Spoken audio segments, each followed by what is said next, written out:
आकाशवाणी देहरादून से प्रस्तुत है प्रादेशिक समाचार। पहले मुख्य समाचार। केंद्र सरकार व्यापक विचार विमर्श के बाद प्रसारण सेवा विनियमन विधेयक का नया मसौदा तैयार करेगी। सुझाव प्राप्त करने के लिए समय सीमा 15 अक्टूबर तक बढ़ाई गई। सूचना और प्रसारण मंत्रालय ने सभी प्राइवेट सैटेलाइट टीवी चैनलों के लिए परामर्श जारी किया। प्राकृतिक आपदाओं से जुड़ी वीडियो पर समय और तिथि की जानकारी अनिवार्य रूप से देने को कहा। मुख्यमंत्री पुष्कर सिंह धामी ने राज्य के सभी विभागों को सीएम डैशबोर्ड से जोड़ने के निर्देश दिए। और मौसम विभाग ने उत्तरकाशी, चमोली और बागेश्वर जिले में आज भारी बारिश का ऑरेंज अलर्ट जारी किया है। नमस्कार, दोपहर समाचारों के साथ मैं प्रियंका मलिक और अब समाचार विस्तार से। केंद्र सरकार व्यापक विचार विमर्श के बाद प्रसारण सेवा विनियमन विधेयक का नया मसौदा तैयार करेगी। सूचना और प्रसारण मंत्रालय ने विधेयक के मसौदे पर टिप्पणियां और सुझाव प्राप्त करने की सीमा बढ़ा दी है। वर्ष 15 अक्टूबर तक बढ़ाई गई है। इससे पहले विधेयक का मसौदा हितधारकों और आम जनता के सुझावों के लिए पिछले वर्ष नवंबर में सार्वजनिक किया गया था। विधेयक के मसौदे पर कई सिफारिशें, टिप्पणियां और सुझाव प्राप्त हुए हैं। मंत्रालय विधेयक के मसौदे पर विभिन्न संबंधित पक्षों के साथ सिलसिलेवार तरीके से विचार विमर्श कर रहा है। सूचना और प्रसारण मंत्रालय ने सभी निजी सैटेलाइट टीवी चैनलों को परामर्श जारी करके कहा है कि वे आपदा और दुर्घटनाओं के वीडियो को तारीख के साथ दिखाएं। परामर्श में कहा गया है कि जब भी कोई प्राकृतिक आपदा आती है तब टीवी चैनल कई दिनों तक लगातार ये खबरें चलाते हैं, लेकिन बार बार दुर्घटना वाले दिन के दृश्य ही दिखाते रहते हैं। इससे अनावश्यक रूप से भ्रम की स्थिति पैदा होती है और दर्शकों में घबराहट होने लगती है। टीवी चैनलों को ये सुनिश्चित करने की सलाह दी गई है कि ऐसे दृश्यों को दिखाते हुए सबसे ऊपर तारीख और समय का उल्लेख किया जाए ताकि दर्शकों को किसी भी तरह की गलतफहमी न हो। इस साल स्वतंत्रता दिवस पर नई दिल्ली में आयोजित होने वाले समारोह में उत्तराखंड में विभिन्न सरकारी योजनाओं का लाभ लेने वाले लाभार्थी और विभिन्न क्षेत्रों में उल्लेखनीय काम करने वाले लोगों को विशेष अतिथि के रूप में आमंत्रित किया गया है।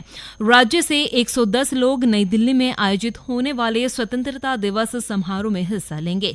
स्वतंत्रता दिवस समारोह के लिए उत्तराखंड से बुलाए गए विशेष अतिथियों ने अपनी खुशी जाहिर की है। मैं पूजा परमार राणा, एनम सामुदायिक स्वास्थ्य केंद्र, नौगांव, उत्तरकाशी, उत्तराखंड। मेरा चयन उत्तराखंड से बेस्ट एनम के रूप में राष्ट्रीय स्तर पर आयोजित स्वतंत्रता दिवस समारोह में विशेष अतिथि के रूप में हुआ है, जिस हेतु मैं प्रधानमंत्री श्री नरेंद्र मोदी जी, केंद्रीय स्वास्थ्य मंत्री श्री जेपी नड्डा जी, उत्तराखंड के मुख्यमंत्री श्री पुष्कर सिंह धामी जी, स्वास्थ्य मंत्री श्री धन सिंह रावत जी एवं राष्ट्रीय स्वास्थ्य मिशन उत्तराखंड का हार्दिक धन्यवाद करना चाहूंगी, जिनकी दूरदर्शी सोच से हम जैसे दूरस्थ एवं विषम भौगोलिक क्षेत्र में कार्य करने वाले कर्मचारियों को राष्ट्रीय स्तर के कार्यक्रम में सम्मिलित होने का सौभाग्य प्राप्त हुआ। I am Avantika Best, I am Princy Best, and I am Tanuja Bhatt. We are from Sarar Public School, Khatima, and we are here to review our project. It is an overwhelming feeling to witness the Independence Day celebration, as we are getting an opportunity to eyewitness the patriotism, diversity of India in the form of jhankiyan and warrior sacrifices. Moreover, the iconic Independence Day speech by our Honorable Prime Minister of India, Shri Narendra Modi. Thank you, Atal Innovation Mission. Thank you, Niti Aayog. भारतीय मानक bureau की ओर से उत्तराखंड अग्निशमन और आपात सेवा अधिकारियों के लिए देहरादून में सरदार पटेल भवन स्थित सभागार में कार्यशाला का आयोजन किया गया। कार्यशाला भारतीय मानक, अग्नि निवारण और रोकथाम, फायर सेफ्टी उपकरणों से संबंधित भारतीय मानकों पर केंद्रित थी। आयोजन का प्रमुख उद्देश्य अग्नि सुरक्षा के उपकरणों की गुणवत्ता और भारतीय मानक की उपयोगिता के प्रति जागरूकता बढ़ाना था। प्रधानमंत्री सूर्य घर मुफ्त बिजली योजना के अंतर्गत देश के प्रत्येक जिले में एक आदर्श सौर ग्राम बनाया जाएगा। सरकार ने इस योजना के अंतर्गत आदर्श सौर ग्राम योजना के क्रियान्वयन के लिए दिशा निर्देश जारी किए हैं। नवीन और नवीकरणीय ऊर्जा मंत्रालय ने कहा है कि इसके लिए कुल 800 करोड़ रुपए आवंटित किए गए हैं। इस योजना के अंतर्गत गांव की आबादी 5000 और विशेष श्रेणी के राज्यों के लिए 2000 से अधिक होनी चाहिए। ये समाचार आकाशवाणी के देहरादून केंद्र से प्रसारित किए जा रहे हैं। ताज़ा समाचार के लिए आप हमारे सोशल मीडिया एक्स व Facebook page Akashvani news Uttarakhand को फॉलो कर सकते हैं। साथ ही ये समाचार हमारे YouTube channel Akashvani news Uttarakhand पर भी उपलब्ध हैं। राज्य के सभी विभागों को सीएम डैशबोर्ड से जोड़ा जाएगा। मुख्यमंत्री पुष्कर सिंह धामी ने राज्य में चल रही सभी परियोजनाओं का डाटा पोर्टल पर अपलोड करने के निर्देश दिए हैं। हर विभाग को पिछले महीने का डाटा हर माह की 7 तारीख तक अपलोड करने के निर्देश दिए गए हैं। श्री धामी सीएम हेल्पलाइन 1905 के साथ ही सीएम डैशबोर्ड की हर महीने समीक्षा करेंगे। मुख्यमंत्री ने सभी सचिव को अपने विभाग की प्रत्येक महीने सीएम डैशबोर्ड संबंधी बैठक करने को कहा है। उन्होंने कहा कि यह सुनिश्चित किया जाए कि जो भी पोर्टल बनाए जा रहे हैं वे उपयोग करने में आसान हो। सचिवालय में सीएम डैशबोर्ड दर्पण 2.0 के संबंध में आयोजित बैठक में मुख्यमंत्री ने निर्देश दिए कि गरीबों और युवा व कल्याण, किसानों के कल्याण और नारी सशक्तिकरण की दिशा में तेजी से काम करने के निर्देश दिए हैं। मौसम विभाग ने आज उत्तरकाशी, चमोली और बागेश्वर जिले में कहीं कहीं भारी बारिश का ऑरेंज अलर्ट जारी किया है। मौसम विभाग के अनुसार राज्य के अन्य हिस्सों में भी बारिश की संभावना है। इस बीच चमोली जिले में छिनका और कंचन नाला के समीप अवरुद्ध बद्रीनाथ राष्ट्रीय राजमार्ग आवाजाही के लिए खोल दिया गया है। उधर राज्य के पर्वतीय क्षेत्र में 50 से अधिक संपर्क मार्ग भूस्खलन के चलते आवाजाही के लिए बाधित है। सभी मार्गों को खोलने का प्रयास किया जा रहा है। केदारनाथ यात्रा मार्ग पर कुंड के पास क्षतिग्रस्त पुल के स्थान पर 70 मीटर के वैली ब्रिज निर्माण की प्रक्रिया शुरू कर दी गई है।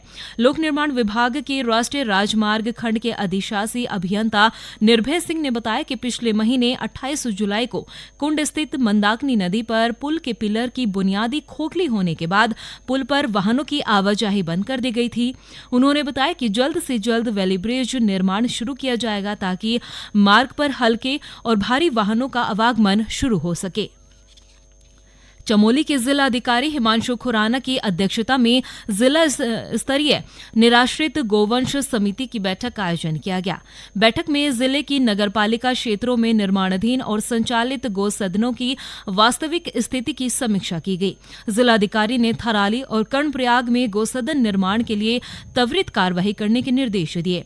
उन्होंने कहा कि गोचर, पोखरी, पीपलकोटी में गौसदन निर्माण कार्यों को जल्द पूरा किया जाए। जोशीमठ में निर्मित गौसदन में पशुओं को शिफ्ट किया जाएगा।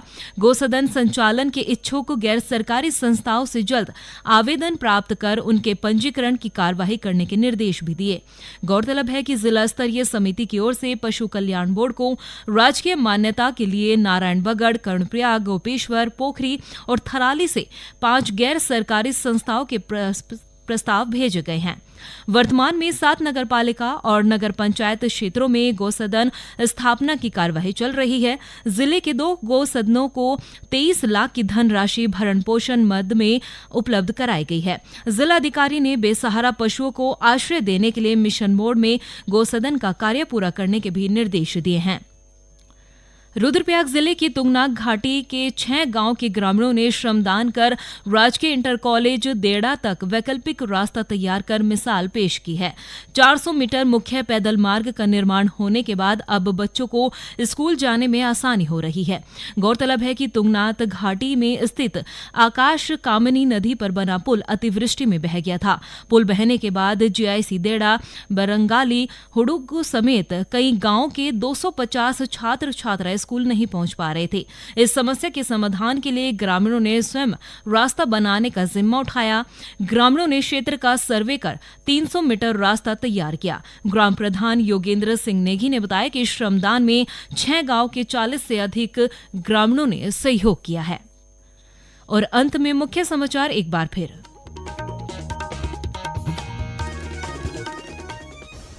केंद्र सरकार व्यापक विचार विमर्श के बाद प्रसारण सेवा विनियमन विधेयक का नया मसौदा तैयार करेगी। सुझाव प्राप्त करने के लिए समय सीमा 15 अक्टूबर तक बढ़ाई गई। सूचना और प्रसारण मंत्रालय ने सभी प्राइवेट सैटेलाइट टीवी चैनलों के लिए परामर्श जारी किया। प्राकृतिक आपदाओं से जुड़ी वीडियो पर समय और तिथि की जानकारी अनिवार्य रूप से देने को कहा। मुख्यमंत्री पुष्कर सिंह धामी ने राज्य के सभी विभागों को सीएम डैशबोर्ड से जोड़ने के निर्देश दिए। और मौसम विभाग ने उत्तरकाशी, चमोली और बागेश्वर जिले में आज भारी बारिश का ऑरेंज अलर्ट जारी किया। इसके साथ ही प्रादेशिक समाचार का ये बुलेटिन समाप्त हुआ। नमस्कार।